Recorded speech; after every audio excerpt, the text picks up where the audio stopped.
One of the interesting things about the internet is it's really lowered the barriers of entry for people who want to get into writing or any kind of media creation, like what I'm doing, making videos, like commentary videos, people who want to do like drama or web series, people who want to do animations, make their own video games. It's dramatically lowered the barriers to entry because it's so much cheaper and there's not really gatekeepers in the way there used to be.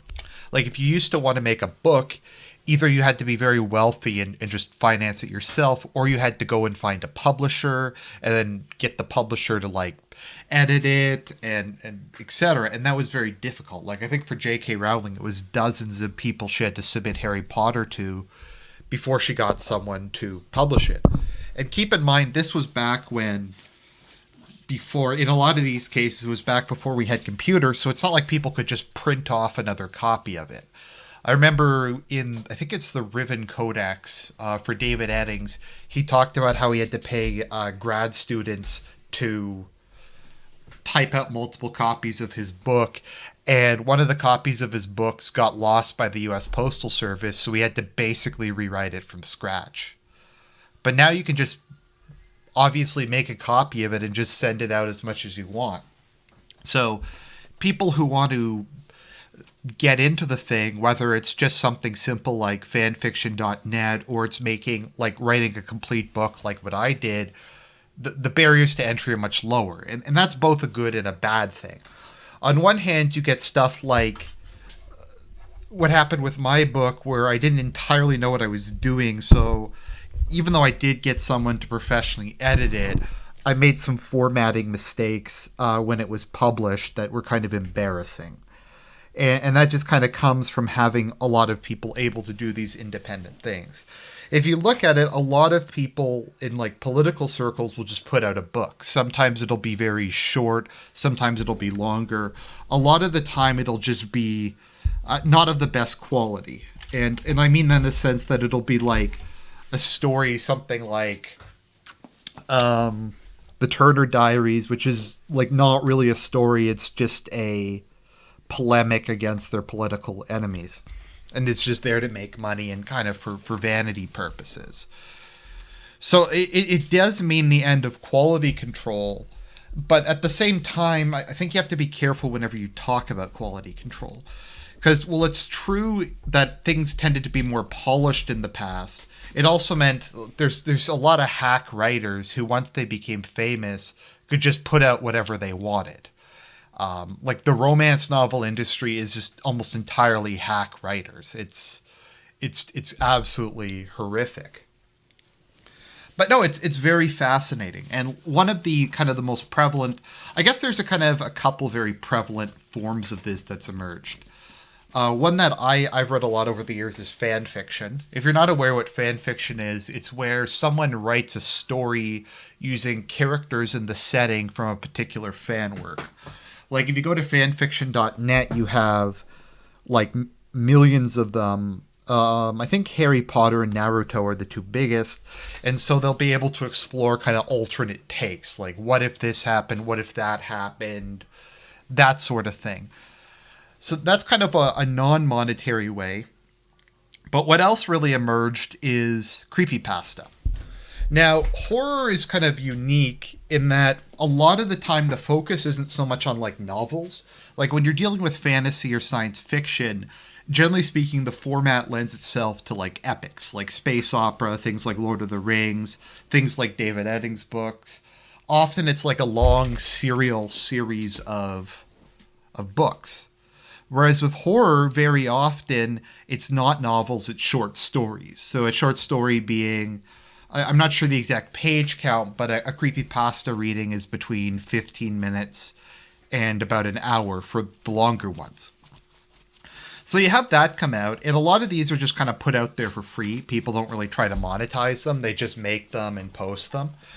And what you're eventually kind of getting now is you have people who are writing longer ones, and they do it in kind of a serial fashion.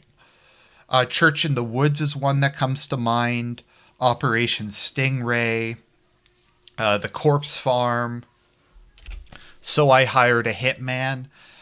and it'll be like kind of told in a serial. So they'll post like multiple parts on a blog or multiple parts on Reddit or wherever, and ultimately it'll become as long as a novella or even like a full novel, because just all the parts will add up together. And then you have people who have kind of figured out a way to monetize this by having the creepypasta channels. So they'll have someone who's a semi-professional, professional reader who will read a creepypasta, and they will add in music and sound effects and that kind of thing. And they can make a fair amount of money just from like ad revenue and from Patreon and stuff like that. So recently, what I discovered is some of these are starting to transition all the way into more official channels. So this is the one I'm going to get to. I'm sorry that was kind of a long runaround, but Tales from the Gas Station. So that was an extensive creepypasta that became a series and is now being, I think it's sold in book form as well. But you have this fascinating circumstance. We have Jack Soundson who wrote it, and you have Creepypasta. The YouTube channel released an audiobook on Audible, which I find really interesting. And I'd like to see a lot more of this happen, because a lot of these stories are just very interesting. They're not written in the kind of the same conventional way. People are able to, I guess, play a lot more fast and loose with the rules, and sometimes they are of really good quality like this. But I had started listening to this on YouTube, and then I found out that they had released an official audiobook. And there's nothing wrong with the YouTube version, but the audiobook version obviously has better production values. It has all the benefits of being an Audible, like you can use the Audible player, etc. And I was very impressed by it.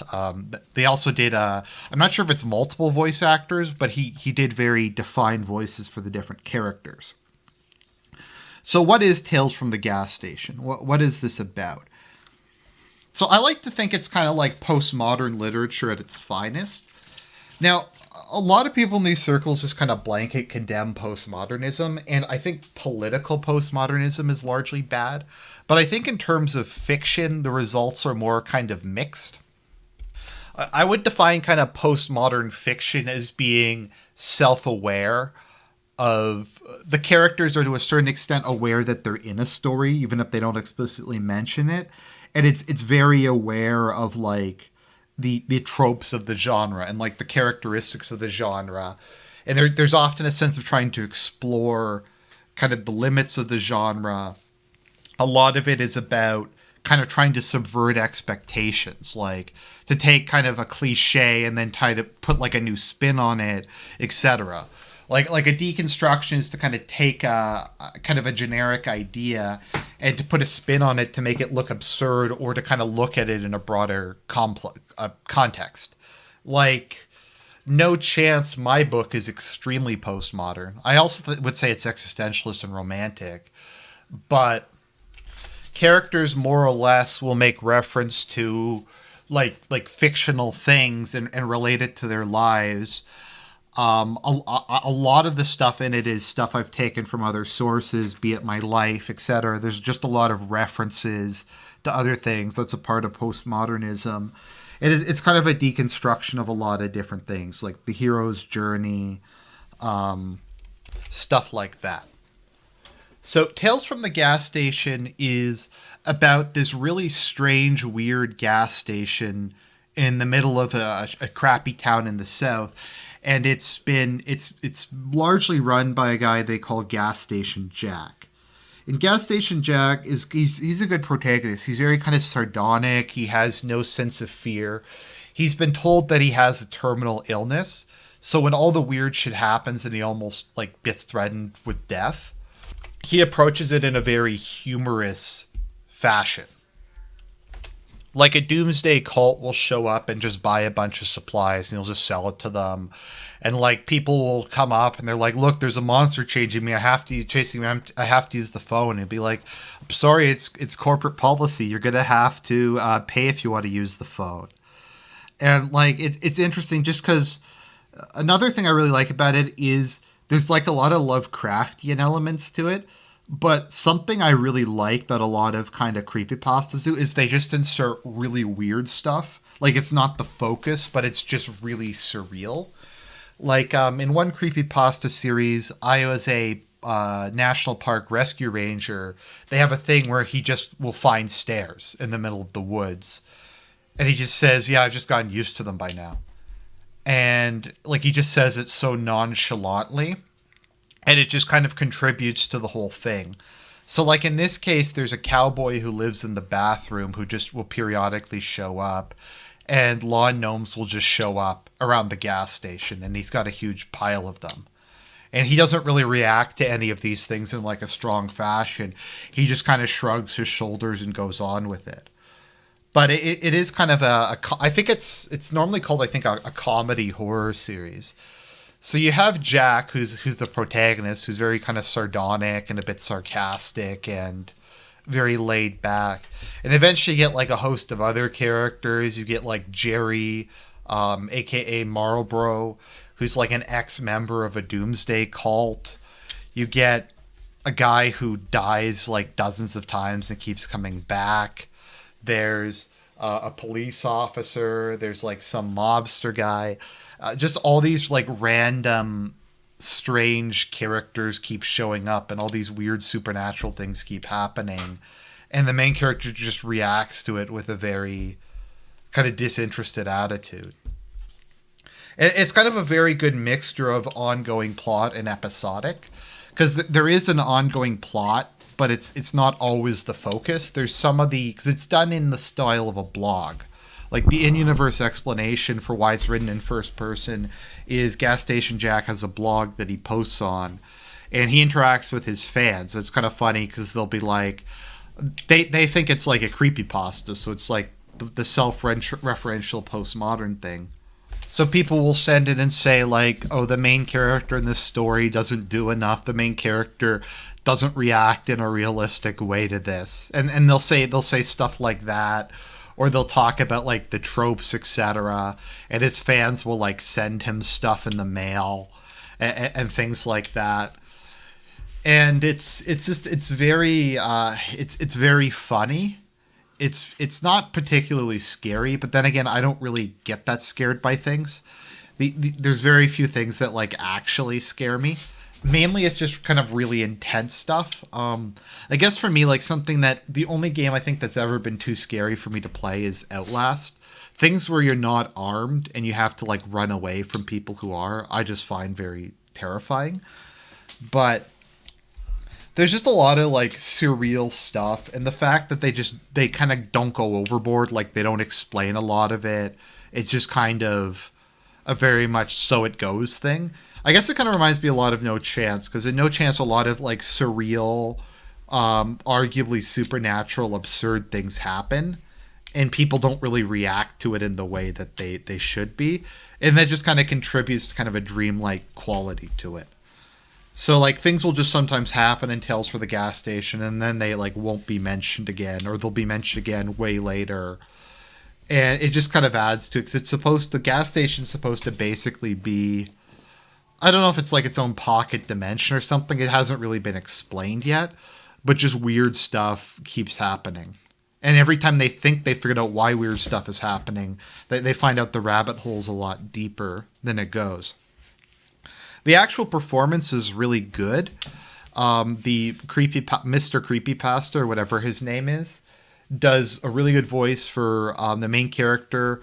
For Jerry, he does like a really masculine voice. It kind of reminds me of, what's his name, Patrick Warburton. And he has like good voices for a lot of the characters, and it's just a very enjoyable series. So I'd highly recommend getting Tales from the Gas Station. And this just came out a month ago. So I really hope we see more of this going forward. I hope we get more good quality independent writing that is released on like official platforms like Audible, or even receives like a mainstream publisher. So that's my review. Definitely recommend getting Tales from Gas Station. You can also go to Creepypasta's channel and listen to it for free. I'd recommend buying it just to support the creator of it. And so he makes a bit of money, and Mr. Creepypasta makes a bit of money. Obviously, it's going to be a lot more money than they'll make off of ad revenue. But yeah, so I think it's a good trend, and we'll hopefully see more of it coming forward.